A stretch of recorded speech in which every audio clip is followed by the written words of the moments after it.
me, Vicky Marie, and good morning, good afternoon, or good evening, wherever you are in this crazy world that we live in. So, I'm sorry there wasn't much notice for this live, but I've had so many weird problems with computers and internet connections and streaming platforms. Honestly, I won't bore you with it all, but it's just been one problem after another. So finally, I've actually got on live. I didn't think I was going to be able to do it. I wasn't even sure how I was going to do this. But anyway, it's all okay now, I think. I hope. I hope you can hear me, and I know you can see the avatar. And what I'm going to go through in tonight's video is part 2 of the affidavit that John Paul Miller made in this case, very sad case, of Mica Francis, or Mica Miller. She was still married to him, but we try and refer to her as Mica Francis. That's her maiden name, because this is Mica, and just a few days before she took her own life, she had sued for divorce, filed for divorce from John Paul Pastor. And a lot of people are not convinced that she, in fact, did take her own life. So I'm not going to go into all the background in this video. There's a playlist on my channel of Mica's story, her last day, what led up to it, what she did on that day, etc. So as I say, her family were very annoyed because her family felt like her husband, John Paul Miller, sort of drove her to it, really, because he was stalking her. He wouldn't let her, he wouldn't let her go, really. Didn't seem to be accepting the fact that she did want to leave him. But he says the opposite. John Paul Miller says, and he's a pastor, supposedly a man of God, but of course there's a lot of dispute about that as well. He says, no, it was completely the opposite. He was trying to save her, that Mica had all these mental health issues, and whenever she wasn't on her medication, which her family were encouraging her not to take, she would have these mental breakdowns. And he puts the blame firmly on her family, and says that they, should have supported him more in his attempts to stop Mica from doing anything to herself. And he says that all the times when he stalked her, etc., he was keeping an eye on her, making sure she didn't buy a gun, etc. Which, having said that, if that's true, why did on that final day that she did buy a gun and allegedly go off and take her own life, why was he not following her then? And when we watched the video when she was in the pawn shop buying the gun, she was definitely looking around a lot. Every time the door opened, she was probably expecting him to come in, because he had done things like that before. He had followed her. He had slashed her tires. He had sent emails from her account. He had her committed. There's many things that definitely did happen. But the difference for John Paul is he's saying these things happen for her good, because he was trying to save her life, whereas her family disagree, and they believe that John Paul, if not actually had something immediately to do with her death, pushed her to it. But the police are not taking it any further, as far as I know. And even the family now have come to an arrangement with John Paul, some sort of legal arrangement. I wouldn't say there's still any love lost between them, but they seem to have come to some sort of arrangement. But it's just interesting to go through this affidavit and see the things that he says that happened, and do we believe him? I personally don't believe much of what he says. Probably, like everything else, is a grain of truth in things, but did he, was he trying to help Mica, or was he literally pushing her over the edge? That's the question, isn't it? So before I continue, I just want to say thank you to everyone for liking my videos, for subscribing, for watching, for being members. Another members live tomorrow night. We have 2 members lives every week. Thank you to those of you who have sent me PayPals or bought me Ko-fis or sent super stickers. But most of all, thank you for watching and subscribing and liking the videos. Okay, so let's start where we left off with this. I need to take Mica's picture off a moment. Hello, Daniel. Oh, what am I doing? Everything's gone strange on my everything's. So I tell you, I swear there's gremlins on my computer sometimes, on both my computers. Okay, what was I doing? So yeah, let's present. Now, you know, we've got to go from where we left off. If you didn't see part 1, you need to go. I'll try and remember to link up part 1 in the description. You need to read part 1. We're doing part 2. I'm not going to go back right to the beginning of everything. So we'd got more or less to part 3. Let's see. Let's start from 2. So Mica and I married at the end of 2017. On December the 1st, 2017, she decided to have an elective surgery. Now, we did read about this last time. Mica had a breast implants, and, you know, he's saying that it was her idea, her choice, etc. When she awoke, the doctors informed me she was having a psychotic episode. She began writing undecipherable emails, Exhibit C, and we read out part of that email, and it is undecipherable. It is rambling. It does sound psychotic, but my question would be, did she write it? You know, it's an email. And he was known for going in her emails, sending false emails out saying that they were for her. So it wouldn't surprise me if in fact she did not write that email. But anyway, how can we prove that? The sad thing about all this is what John Paul is saying, and then you've got what her family is saying. But at the end of the day, Mica cannot speak for herself. So he says she was discharged and then readmitted because her sisters convinced her to stop taking her prescribed medicine. The doctors then prescribed lithium, olanzapine, lamotrigine, Seroquel, and other medications over the years. But lithium has always been the best and most consistent, according to John Paul, JP, pastor.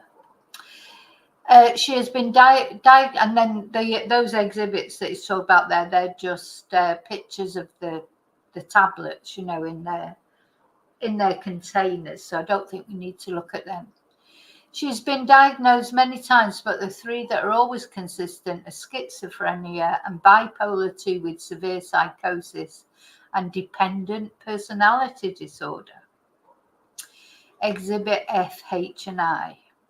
Her medical records are mainly at Waccamaw Mental Health Lighthouse, Grand Strand Hospital and Mental Health Facility, and McLeod Hospital. December the 22nd, 2017, while Mica was back in the mental institute, I gathered wisdom from professionals on how to take care of her. I emailed her about the details of the event because she wasn't in her right mind.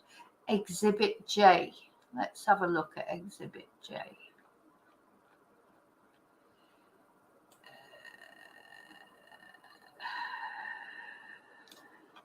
Exhibit J.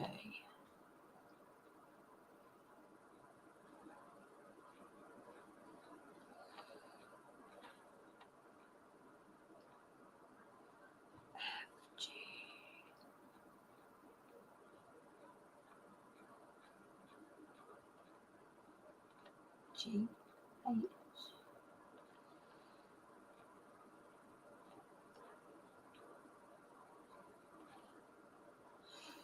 So this is the email supposedly he sent her. I say supposedly. I'm always very suspicious of what he says because he did confuse things a lot. Hey baby, this has probably been the most difficult time of my life.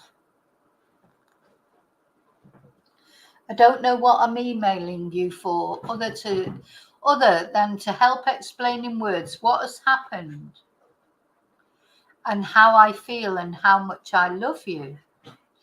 1. Our future. Let me first say that many doctors and nurses and caseworkers and friends with experience in being in a relationship with someone who is bipolar have all been preparing me for what could be the worst case scenario. One of your nurses even told me you may only see the wife who you married once every several months. Her personality disorder could regularly be someone who you don't even know. They have warned me about making sure you take your medicine. They warned me about your water intake and helping you get proper sleep, and how I may have to watch you and take care of you the rest of your life. What a control freak he is, isn't he? I mean, several professionals have talked to me about getting a counsellor who I can go to on a regular basis about my emotional needs and my stress and fears, all in dealing with all of this. What they mean is, it is difficult to love someone who doesn't love you back in the same way that they did before they had the psychotic episode. They tell me there's a chance that I would have to hold back secrets and intimate things that I would normally share with you in fear that you could repeat it in irrational settings or in public. They told me about cases where people have run outside naked or where the bipolar patient thinks their spouse is crazy. Gosh, Joe, I just cannot decide with this. It's like he's setting it up that, Mica's the crazy one, and he's almost using a double bluff as well, that she might, according to professionals, she might say he's the crazy one. Well, we saw him on the floor, like having a meltdown on the grass. We saw that video. This is it. Where is the truth? The problem for me is some of the things he's saying, they ring true. I know someone very close with bipolar disorder. There's truth in that, but the problem is we haven't got Mica's side of anything, have we? It's all what he says. There have been so many different scenarios that I have been warned about. I honestly can't even begin to express the weight of all that we may have to bear in our future because of this vicious attack from the enemy. The devil is a liar. Now, of course, they were very religious, weren't they? So, they would be relating this to sort of the Bible and the battle between good and evil, etc. When was this? So this was December the 22nd, 2017. So I have been studying healing all throughout the Bible this past week. Whether Jesus uses a supernatural miracle or uses doctors' medicine and constant evaluation, I believe you will be healed. I believe we will be healthy. Well, not, he was going off having affairs and things like that. And, that wasn't going to help, was it? Poor Mica. I think Mica did have, mental health issues, definitely. But he's made it worse, hasn't he? Hi, David. I say all of that to say this. I love you so much. Even if you got so sick that you didn't know who I was, or if you fell out of love with me because you didn't know reality. She couldn't have fallen out of love with him, because she did. It would be because there must be something wrong with her. Or if things got so tough that when you're in a place to where I could only visit you 1 hour a week for the rest of our life, which is what one nurse told me at first could possibly happen. I want you to know I will always be true to you. I will always love you. I will always take care of you. No matter how hard it gets, no matter how much it costs, no matter how much counseling I would need, no matter what you want or think you want, or what you think or where you are, I will always love you and I will always fight my very best to honor you for the rest of my life. My ultimate gift would be that you return that same never give up or do what it takes attitude. But if you don't, it doesn't matter. I love you and I will take care of you forever. God, that's what she was trying to get away from, you taking care of her forever, I think.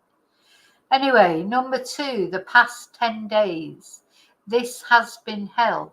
Sorry, just let me take my banner off. I've still got the banner on for some reason. Have I? Yeah.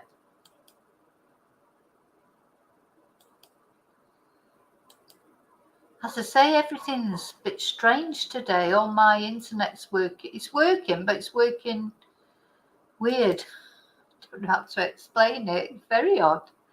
Anyway, yeah, so the past 10 days, this has been hell.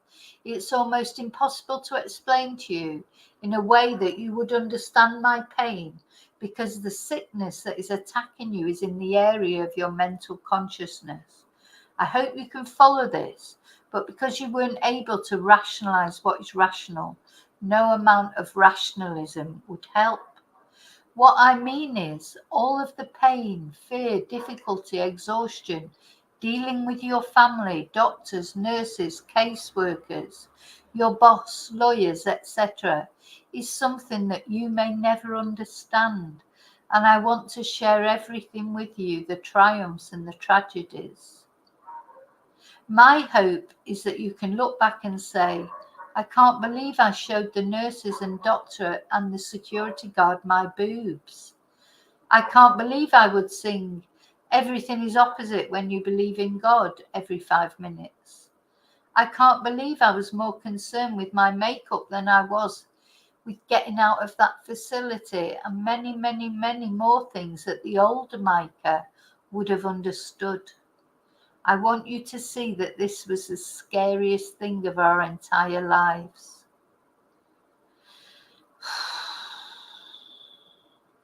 After 5 minutes at the ER in Conway, the psychiatric doctor committed you against my wishes. He then promised me I would get to drive you or ride with you in an ambulance to a hospital that would take care of you and allow me to be back with you every single day and night.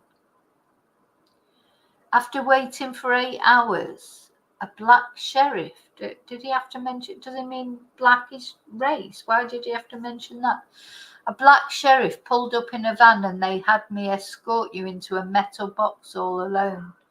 I watched this van drive off with my wife, and all I could do was sit in the ER waiting room and cry for 2 hours. They then told me I could only see you for 2 hours every Saturday, and this has been documented in group text with your family. I called lawyers, doctors, friends, etc. And the more I tried to get you back to normal, the happier you were at that facility. The pain of hearing you say that you enjoyed where you were and that you wanted to stay there for months rather than come home was the most painful thing I've ever heard. Why is he writing all this down in an email? It feels like he's staging it, doesn't it? Why is he writing all this in an email to Mica? Can you fathom that pain? I'm not telling, oh, poor him, it's all about him, of course. I'm not telling you this for you to feel bad, not at all. I'm telling you this because I want to share everything with you. I want so badly for you to look back and say, wow, that was crazy. I want us to laugh about all of this one day. Financially, I was working with someone to get all of this taken care of, but you informed her about how much money you make, how the church pays our house, etc. When sending her our 2016 financials, and November 2017 is all she needs. I guess I'm just saying I hate feeling like we aren't on the same team. I want to be on your team, and I want you on my team. I want you next to me in everything I do. I love you, Mica Miller. Then he goes on, this email, what is the reason behind sending it? It's like he was preparing for a court battle at some point, wasn't he? Hi, Sephi.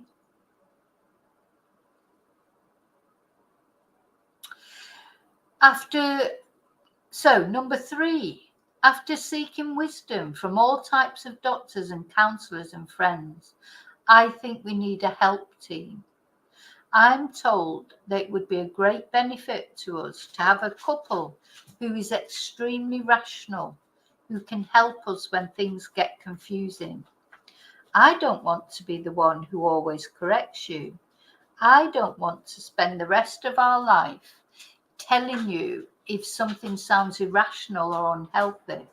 So I would like for us to use something or someone. They have someone in their family who suffers from bipolar.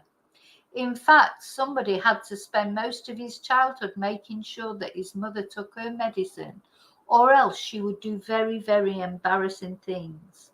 They love us both very much and are willing to be the couple who we text if things ever get out of balance for us. So I don't know who that particular couple was. For the real world, I've referred to the movie A Beautiful Mind. Hi, Katrina.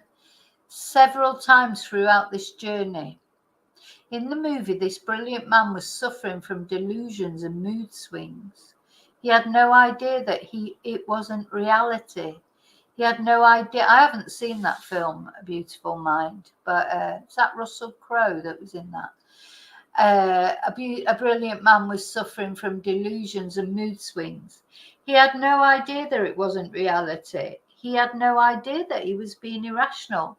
His wife and friends tried to help him, but it was to no avail.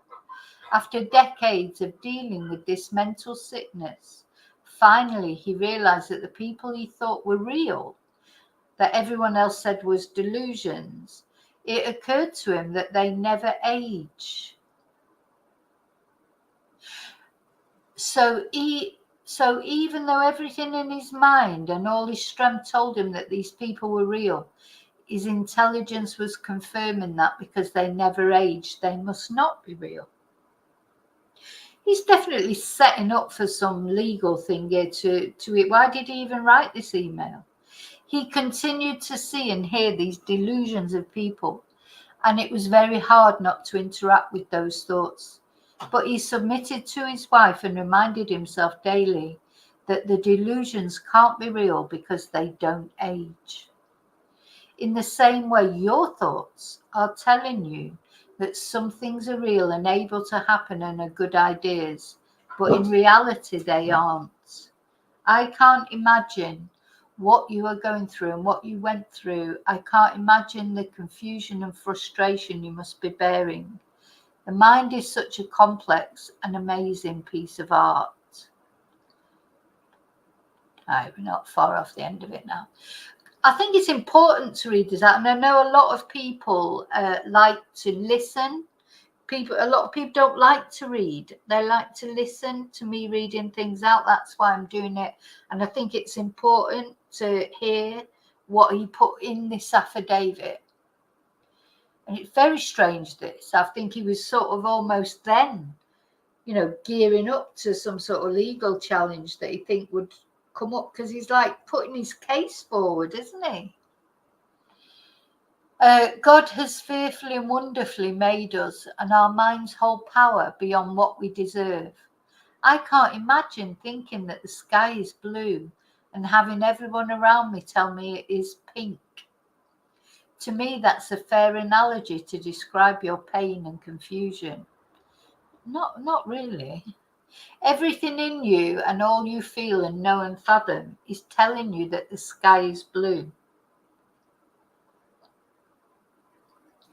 And then you have myself and all these strangers who are called doctors telling you the sky is pink. I am so sorry for all of this. I'm so sorry that you have had to go through this.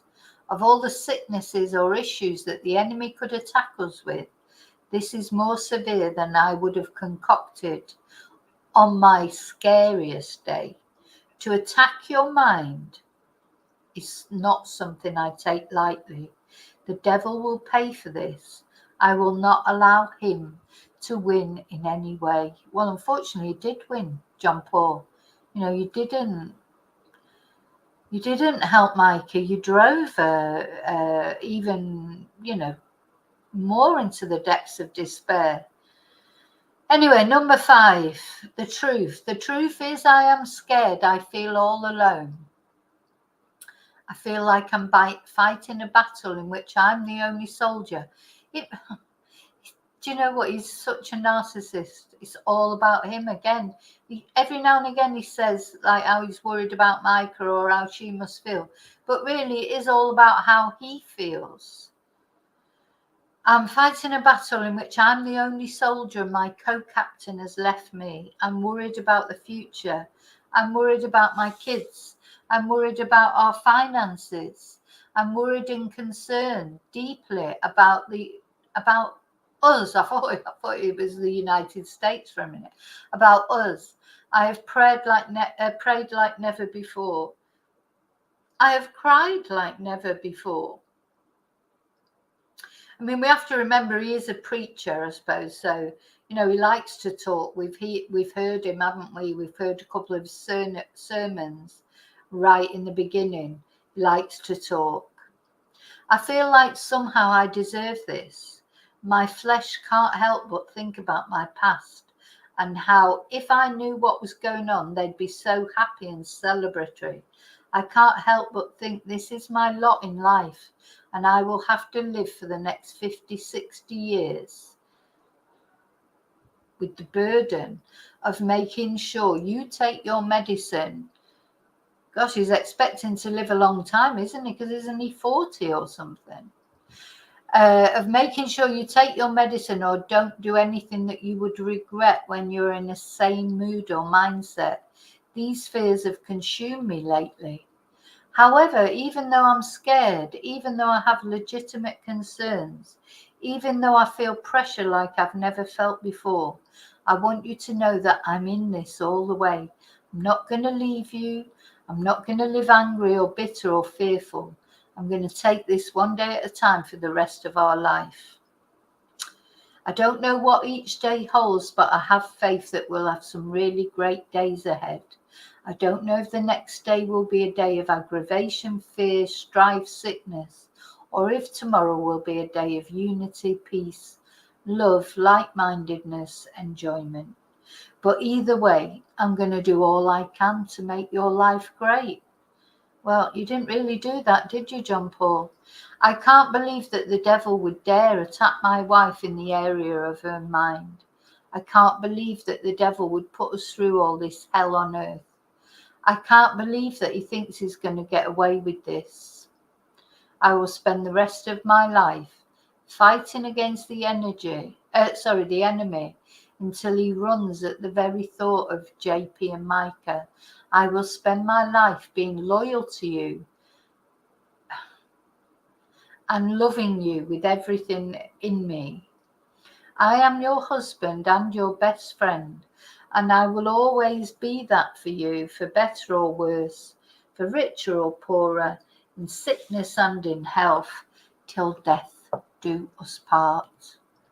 I give you this promise, your husband. Well, is it a promise or a threat? Because that's exactly what happened till death parted them. I think Mica, she's on her Facebook videos.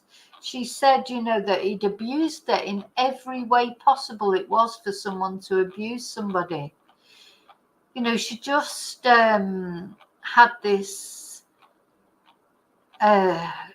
awful life, really, didn't she? I mean, she was only 30, bless her. I mean, I think there were times when she was happy with John Paul. When she married him, she looked happy. But, she said in her own words that he abused her in every way that it's possible to abuse somebody. Gosh. Right. So I began attending support groups for mental illness with and without her, Exhibit K. I'm not going all the way back down to Exhibit K. We'll have a look at that later. Once again, I wrote her an email about the events happening while she was in the hospital. Oh, so there's another email in there, Exhibit L. I emailed my coach with an update on Mica, explaining that I would need to take care of her every day for the rest of her life. I mean, he's planted all the seeds, hasn't he? Planted all the seeds of her mental illness. Hi, Heather. He's planted all these seeds sort of back in 2017. Mica died in 2024. So, 7 years he's been planting all these seeds of a mental illness with everybody. Mica has been in and out of mental facilities several times, but it would have been dozens of times if not for me. Oh, would have been much worse if it wasn't for him, according to him. It was a struggle to help her take her medicine over the years, with the family fighting to get her off the medicine that keeps her alive. Now, I don't know the absolute truth around that. I do think it's true that if somebody's got a mental illness, that what happens is when they start to feel better, they stop taking their meds. That does happen. So I don't know if he's right about that. Were those medications keeping her alive, or was he, making out a mental illness was worse than it was? How can you get to the bottom of that, really? Without Mica's word, because of course Mica's not here to give her side of everything. In November 2022, her sisters told her that when she takes lithium, it makes her gain weight and become sluggish, and that she should stop listening to me and her doctors concerning her meds. After Mica went into the mental facility once again, she decided to cut off all communication with her family, as she has done several times over the years. Even Mica's own doctor at Waccamaw Mental Health told her for her own well-being, she should not be in a relationship with her sisters. Exhibits N and O.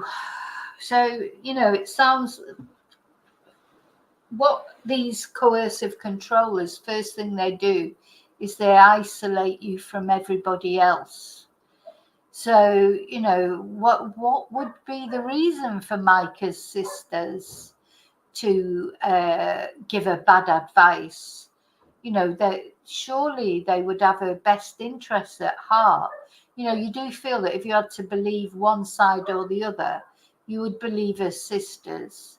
This happens so often just in life in general, doesn't it, with coercive controllers, abusers, like narcissists like John Paul. They isolate their partner from family. And then there'll be times that Mica left him, went to her family, complained about him, moaned about him, the family hates him. And then Mica probably, she did, she went back because Mica didn't want a divorce. Mica was a very religious person. She didn't believe in divorce. She wanted to make it work with John Paul. despite all the horrible things that he did. So she did go back to him several times, and then that's difficult for the family, isn't it? Because then she goes back to the person after she's told them all the things that he's been doing to her, and they've got to, how can they have a relationship with him then? Anyway, number 5. Yeah, exactly, David. Someone else who owns the 3D. The thing is, they're so clever, these manipulators. So what happens, I don't think anything will, ever come out. I don't think John Paul will ever be prosecuted for anything. I don't know if he had anything to do with Mica's death, but the police have dismissed it now. I just don't feel that he's going to get, actually charged with anything. And that seems unfair, but, I think he has been very clever about the whole thing. He's laid the ground for Mica's mental illness for years. He's isolated her from her family. And it does seem strange that at a time when Mica seemed to be, she filed for divorce from him again. She was working. She was starting her life, herself.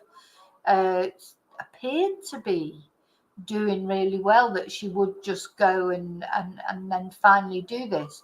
But she had attempted it before, and he mentions it in this, but we saw the video. I showed the video on one of the videos I've done about Mica, where when she was like being a missionary in Africa. She told a story of how she tried to shoot herself in the head before, and the gun jammed, and she believes it was God. That was God's intervention. So some of the things he says, they're true. I mean, she has, she obviously has had some suicidal ideation or, mental health issues. But it's where is it him causing it, and where was it?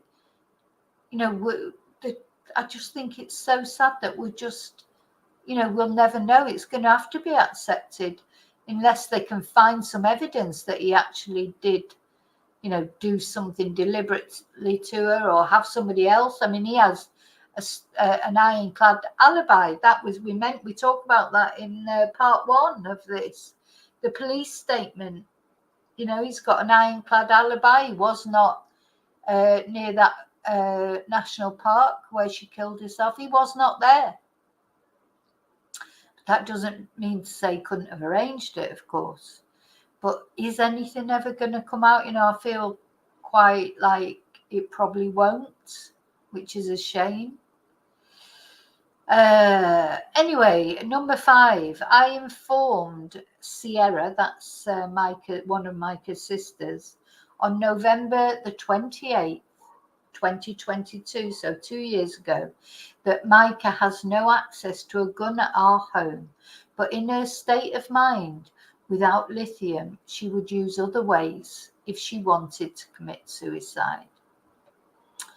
Number 6, when Mica is with me on her prescribed medication, she was happy, healthy, enjoying life, just as she said in a page of her actual diary, Exhibit Q. Number 7, December the 29th, 2022.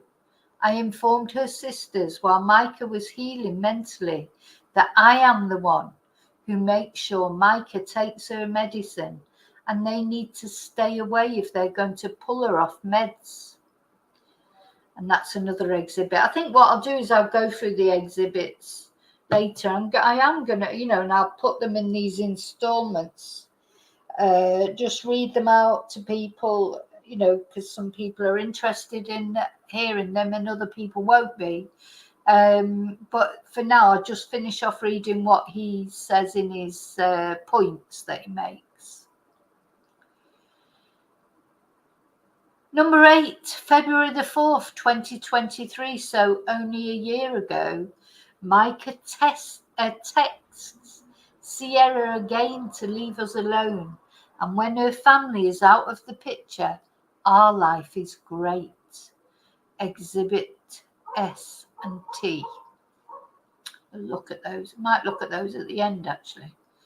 Number 9. While Mica was in Africa at the end of 2023, this is the video we saw. We saw her telling the Africans this. She gave her testimony of how God saved her from committing S with a firearm she purchased from Dick's pawn shop a few years ago. Oh my God, Dick's pawn shop, they've got lots to answer for, haven't they? So apparently that's a USB flash drive. But I have got that video somewhere. On December the 19th, 2023, Mica sent a text to her family, letting them know she's tapering off her bipolar medication without telling her doctor and against my wishes. To which her family thought that was great as long as she was happy, and she should possibly look into holistic treatment for her bipolar 2 and schizophrenia. Do you know, I'm not sure, I really can't, I do think if somebody is, severely bipolar with psychosis like Mica supposedly was, she should not go off her medication. I do believe that, just from experience from people in my family that have done exactly that, gone off and on and off and on medication. They've always been better when they're on medication.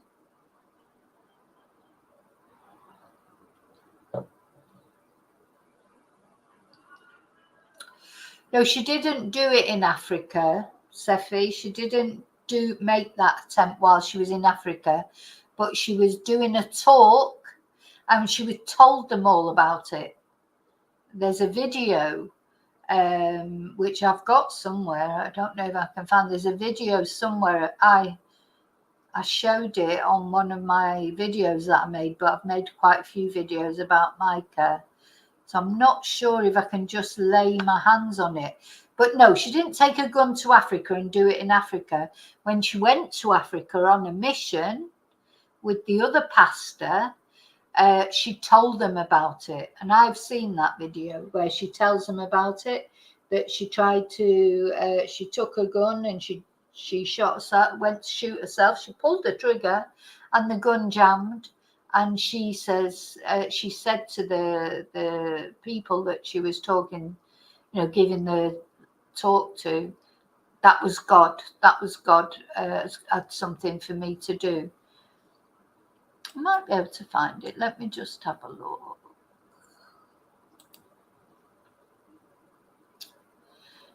I probably because I had to clear all my caches earlier, which of course what that means is all my passwords. I've got to reset, well, not reset all my passwords, but I've got to, all the like, normally I would put my search history up and find this video easily. Oh, no, so it's coming up with a completely different. So to try and get on my Gmail now, where I've got this video, is just a nightmare because it's taking me to a different Gmail.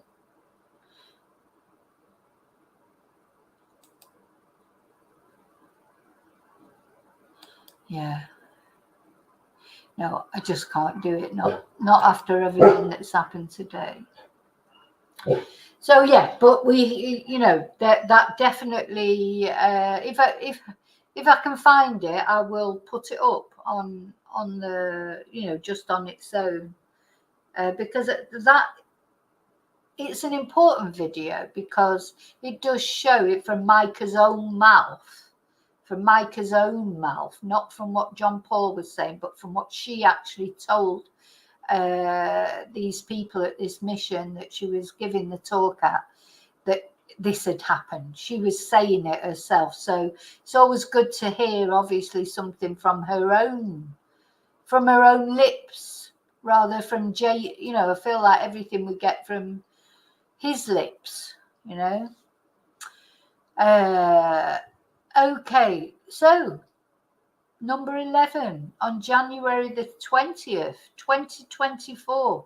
So only a couple of months before she actually took her own life, if she did indeed take her own life, Mica texted her friend about how wonderful her life is with me. Exhibit V. I think I'm going to look at that. I want to see that. Well, we might look at the two. Oh, yeah, I've seen this photo. January the 21st, 2024, Mica created a custom sweatshirt that said Miller established 2017. Number 13, January the 22nd, 2024, Mica got a thick wedding band tattooed on her finger, even though it was extremely thick. That's what she wanted, similar to her and I having each other's names tattooed on our sides. I never like that really, of people tattooing names. It's different if it's your children or your grandchildren even, but you know, people split up, don't they? And when it's like Andrew Tate tattooing his girlfriend, you know, it's like putting your mark on them, isn't it? It's like a brand or I don't know, you know, I'm not that keen on that. And of course, then it's a problem when you split up, unless you have to find another partner who's got the same name. Anyway, number 14. January the 30th, 2024, Mica asked me to be her life coach because of how much we both love and respect each other's giftings. Exhibit Y. Mica purchased a new Bible and we had both our names engraved on it. February 2024, Mica texted her brother to tell him how supportive I am of her. Wasn't he having an affair with somebody else? And how her sisters lie to her mental health nurse. Exhibit AA. Right, let's go down before. Where am I up to? So I'm up to number 16. I think we'll have a look at the evidence for those things that is just said. We'll start from Exhibit U.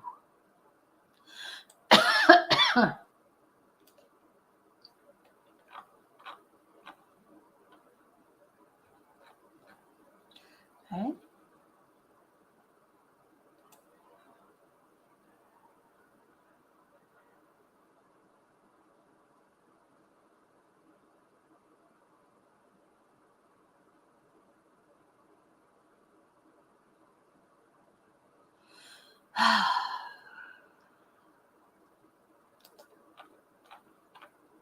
Sorry if it's making you go dizzy going up and down.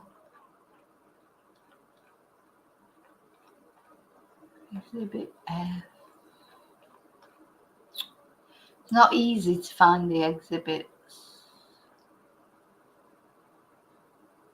Right. Exhibit T. Well, let's start with Exhibit T. Do you want to virtually something again? Text me back. Love me. I love you so much. Every love song is like our story. You're an incredible man. I'm so lucky you even consider me. My God, I think he was lucky that she considered him, to be honest.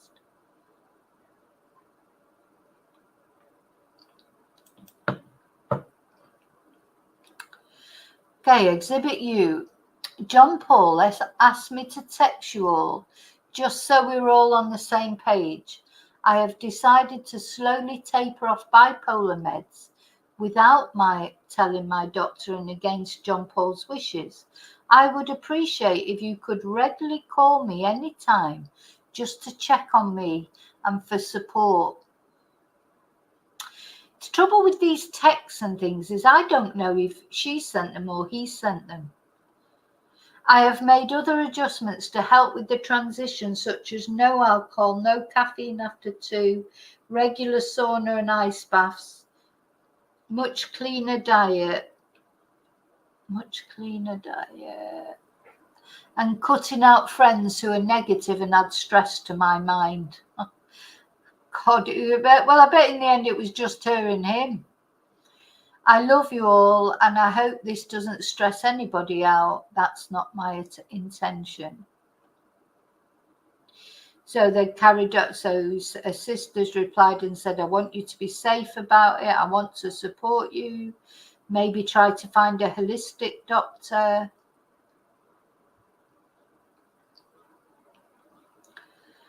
You know, I think that's a problem, isn't it? When someone texts you, you don't know if it's them.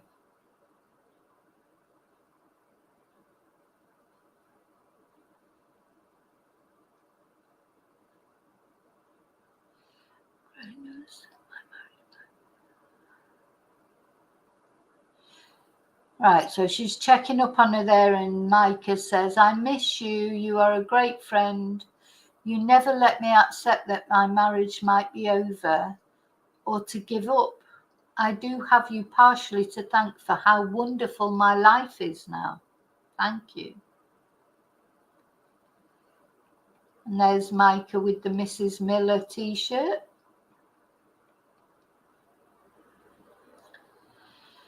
Exhibit X. So is this the tattoo? What is that? Is that a tattoo that she had put on her? Dear me. That's the wedding band that she had tattooed on her finger. I mean, she does look happy there, doesn't she? She does look happy. But, you know, well, how someone looks doesn't really mean anything, does it?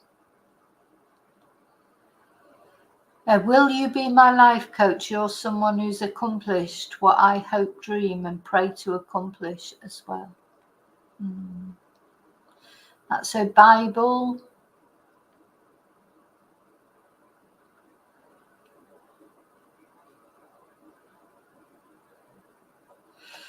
Okay, anyway, let's go back to what it says in his affidavit. I mean, what I think I'll do is, if I'm not sure how I can do it, but I put the, I can put the affidavit maybe for people to read, or I don't know how I can do it really. Right, where am I?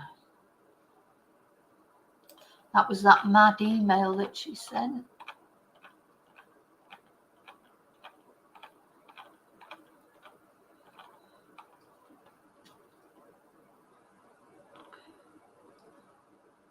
Right.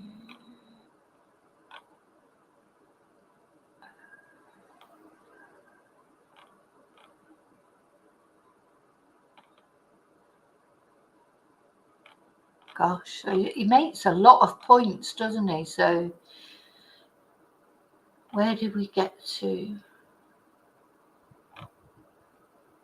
Yeah. So February the 5th, 2024. How long have I been? So I'll carry on a bit longer. I want to keep these to about an hour, because then, it's difficult to keep concentration up. There's a lot of information. So I carry on about 10 more minutes.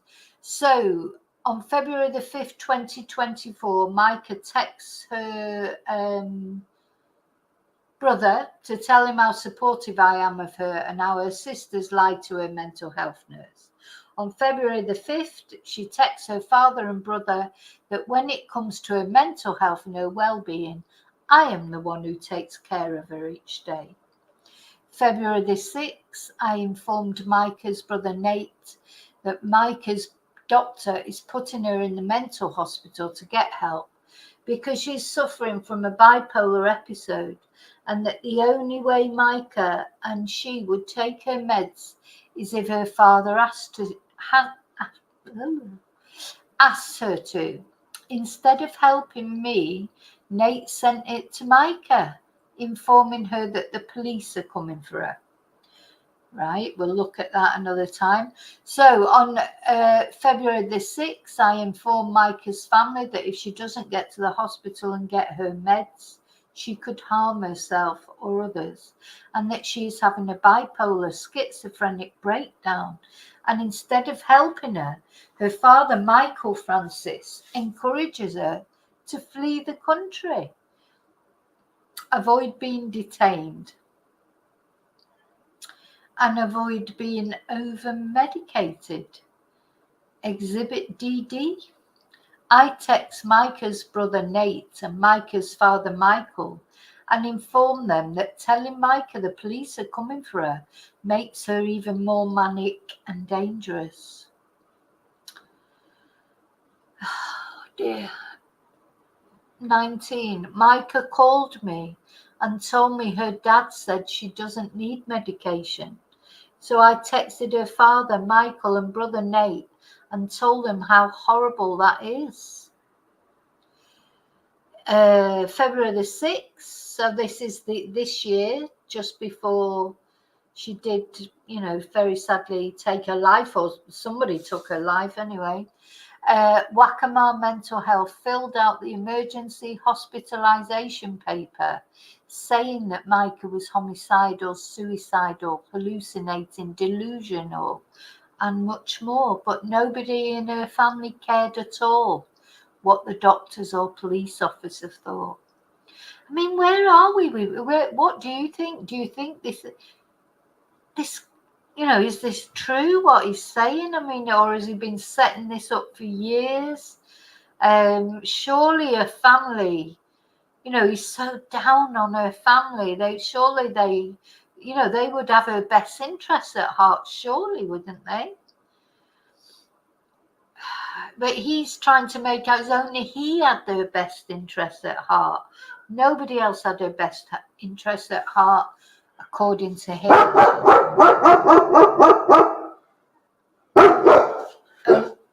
Only him, yeah. This is it. It's just so. Tia. Guess what? The Chihuahuas. Tia. Yeah, that's the trouble. We've got nobody. Even it doesn't matter about even these texts and the exhibits and the emails and what have you. It's like he's saying all this and he can embroider it as much as he wants now. Really, I mean. And he got her phone, didn't he? He got her phone. He got these texts off her phones, or did he even make some of these texts? Was it her that even did it? I don't believe a word he says, basically. But I just don't know what you can do about it. It's like he's been setting it up for years. I mean, he's a very manipulative man, a very conniving man, controlling man. He's been setting this scenario, setting the stage for a long time, hasn't he? And all these things that he's saying about, how much he loved her and how happy he was making her, but wasn't he already with somebody else? He's not got a good track record, because of course him and Mica, they were having an affair, weren't they, before they got together? So he was, he's not a faithful man. He might say he's a man of God, but he doesn't seem to think that it means that you have to be faithful to your partner. Anyway, apparently, so I'll read two more out. So on February the 6th, Sierra texted Mica with information on how to avoid being obtained by the police for the hospital. Just they wouldn't.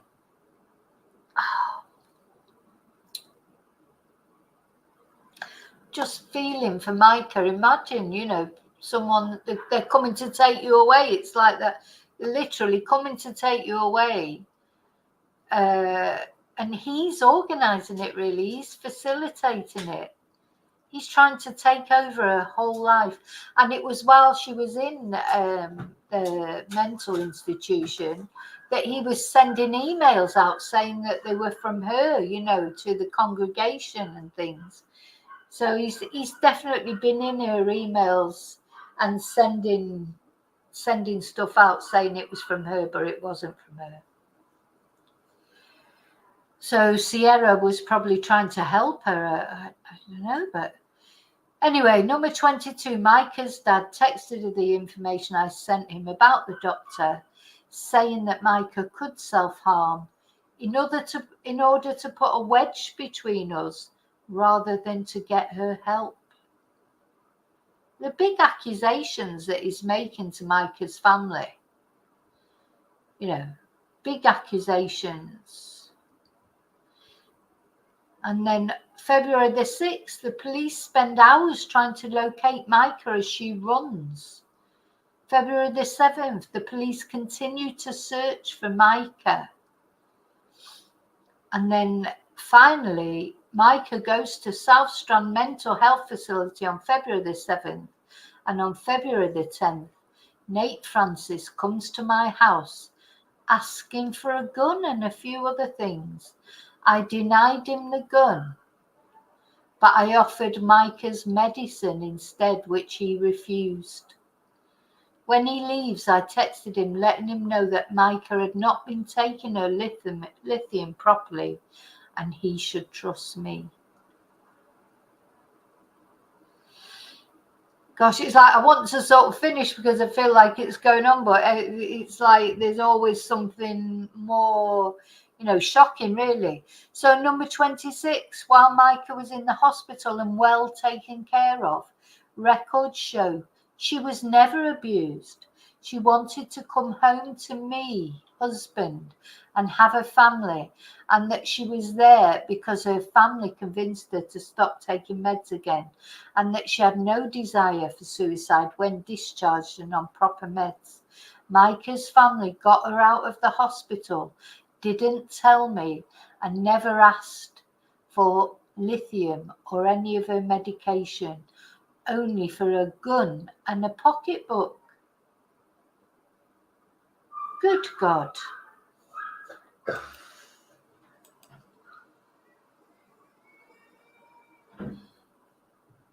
Yeah.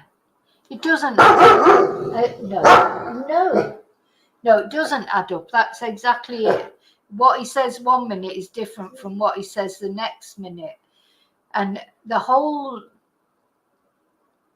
you know, it's just so sad that in the end he was still married to her, because of course, if they'd had divorce, not just she'd just, you know, if she had managed to go through with the divorce, he wouldn't have the right. He has got rights because he's still classed as her spouse.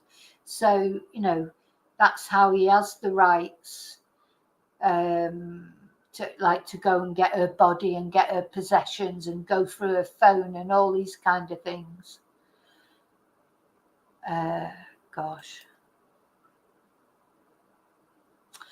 27. I sought out Mica's older sister Destiny to help Mica based on the hospital report and the fact that Michael convinced Mica to drain our bank account and buy him a new SUV after she was just released from the mental hospital. So he's saying that Mica's dad forced her or convinced her to drain the bank account and buy him a car. 28, February the 15th, Mica showed up at church in a manic state. The administrator sent Nate a text informing him of her manic actions and that she needs a doctor and medicine. I'm going to look at that exhibit. Sorry, I'm going to go down again. I want to see that. So it was exhibit NN.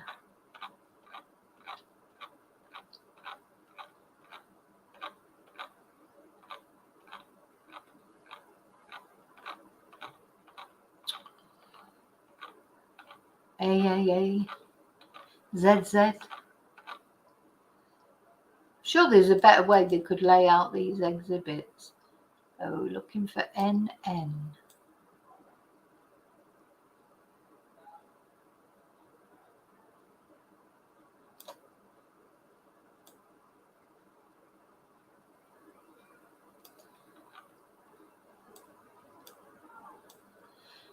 need to get these exhibits laid out better, I think.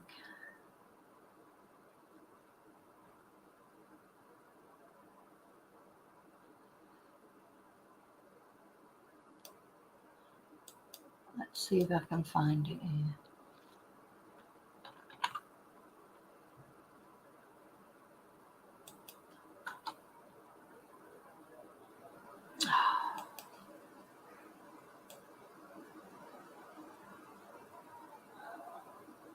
All right.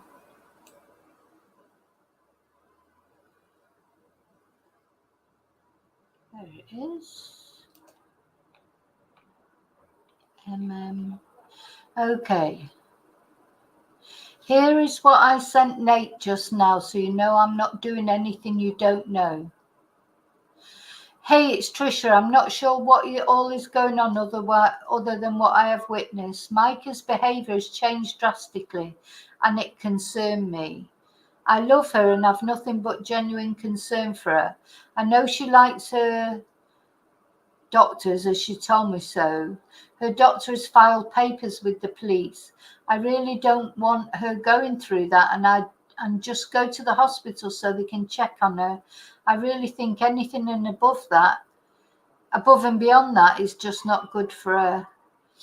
I don't have a psychological degree to determine if she needs her medicine, but I think we have to trust the medical doctors. I've seen her in a deep manic episode, and she seems to be in a manic phase right now.